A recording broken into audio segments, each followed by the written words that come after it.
I'm very happy that we're all here today, and I think my job today is to put this announcement in its proper context and perhaps sanitize the record a bit, given some of the reaction that I have heard to the announcement starting from Monday.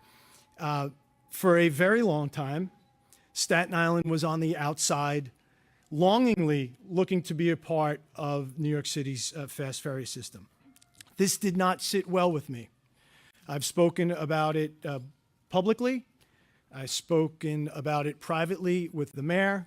It usually happens right after the mayor instructs the waiter to take away that northern Italian wine and bring the Sicilian wine in. And I've talked about it on social media, which is what the boards are. Those are 6 JPEGs of all the tweets going back from 2014. They called it 5-borough ferry at one point. Candidly, I mocked it, and I called it 4/5 borough, or 4/5 ferry.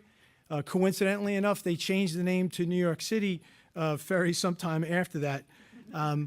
But the reality on the ground, and that is a phrase I will use multiple times in the next few minutes, the reality on the ground is Staten Island has some of the worst commutes in the nation, and we are desperate for options. So to have another option for many Staten Islanders to take is a really good thing. For some, and for some only, it's quintessential Staten Island for some that no good deed goes unpunished. It's quintessential Staten Island for some to have a great deal of certainty more than the subject matter experts. And I understand on some level the reaction initially that all you elected officials are so dopey. You're putting a fast ferry next to the Staten Island ferry. But they have to understand the realities on the ground. A long time ago, I went to see the godfather of fast ferry in New York City, the Maca, the head honcho, author imperator, the guy who introduced fast ferry to New York City. You think he knows something about fast ferry? He does. He'll be 94 years old. I spent some time with him yesterday. He told me back in my days in the city council, if you want a successful fast ferry on Staten Island, Jim, it's location, including sufficient parking, frequency, and price point, okay? The realities on the ground for a successful fast ferry for Staten Island, you need sufficient space for parking. You need to find a part of the shore that has the water depth. You don't want to negatively impact a community, because you'll see what happened 25 years ago in Great Kills play itself out again. That is the reality on the ground. The administration was clear. Their smallest fast ferry spot has at least 1,000 customers. I think the number is 80% of those folks in the other boroughs walk, bike, or maybe take mass transit to get to that fast ferry. On Staten Island, it will be just the opposite. What does that mean? That means that we need space for what? 600, I'm being generous, 700, 800, 900 cars. When you figure water depth, when you figure parking, when you figure impact on a community, it's counterintuitive, but the reality on the ground is there is no spot that works today on the South Shore. There is no spot that works on the Mid-Island. The elected officials that preceded me, the elected officials today, this mayor, the EDC, the deputy mayor, we are not so obtuse that we see, well, let's not put it on the South Shore. We understand the pain of the South Shore commuters. But as we sit here today, there is none. There was a great elected official. Ask anybody. He was in the city council. His name was Vinny Ignizio. Long before I got on this issue, when I was just a little old council member in the Mid-Island on Old Town Road, he was trying to bring fast ferry to the South Shore. And it was difficult. And it is difficult today. So, for every good Staten Islander, well-intentioned Staten Island, for every angry crank, for every aggrieved journalist peddling outrage, for every failed candidate, you may know more than me, and you may know more than the mayor, and you may know more than the New York City EDC. You don't know more than author imperator.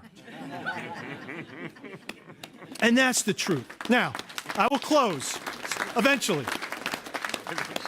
In March of 2014, I still didn't know where the men's room was in this building. In March of 2014, Vinny Ignizio went to South Amboy, New Jersey, met with Mayor Fred Henry, looking to try to see a connection with New Jersey.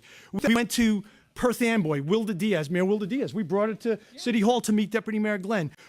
Councilman Borelli got a guy who ran for New Jersey Governor, Wisniewski, Assembly member. We tried Sayreville. We met, my chief of staff and I met with the mayor of Bayonne, New Jersey, Jimmy Davis, to try to figure out the best locations. And the reality on the ground, the criteria that are clear, this is where it works. Now, having said that, I'm not immune to the challenges that we have before us. I'm not running away. Our job isn't done. The mayor referenced the issue of transfers. Very big for Staten Island. There is right now an incompatibility between the payment systems on New York City Ferry and the MetroCard, and what will soon be the replacement of the MetroCard. I spoke to the NYC EDC president, James Patchett. I talked to my good friend, Andy Byford, a couple of days ago. The mayor's already working on it. We understand the transfer issue. We talked to Andy Byford about, is there a way to configure the Staten Island Railway so we have some express trains? He said, Jim, I will tell my folks we're all in, we will work with you. And great news. I talked to James Patchett last night. I talked to James Patchett this morning. When I got Arthur Imperator to agree with Joe Ferreira to do a private sector fast ferry that landed at West 39th Street, the beauty of that was that he has a shuttle bus system that penetrates all parts of Manhattan. Talked to the administration last night, this morning. They get it. They agree to it. We're going to figure out how to have a bus system. So for all the folks who said, well, you leave me at West 39th Street and I have nowhere to go, you're going to have a shuttle bus system that's going to get you to different parts of Manhattan. That's what we're trying to do. Last, I want to thank the mayor. I want to thank the deputy mayor. We are having a good day with this. There's still more work to be done. And we will do that work. We will do that work. I very much appreciate that when I pick up the phone and when I reach out to the mayor, I get a response. We don't get everything we want, and Lord knows sometimes it takes a lot longer than I want. And that's why these walls and other walls, and particularly my office, echoes with some language that my mom would not be proud of. But we are in this. We live and breathe this. I have the best team in the city working at Borough Hall. We feel the pain of the express bus riders. We feel the pain of the Staten Island commuter. I'm a lame duck term limited guy, and I'm full of something and vinegar. And we will continue the fight on every front. And I appreciate when the mayor of the city of New York comes to Staten Island with good news. This is good news. Amen. Thank you, sir.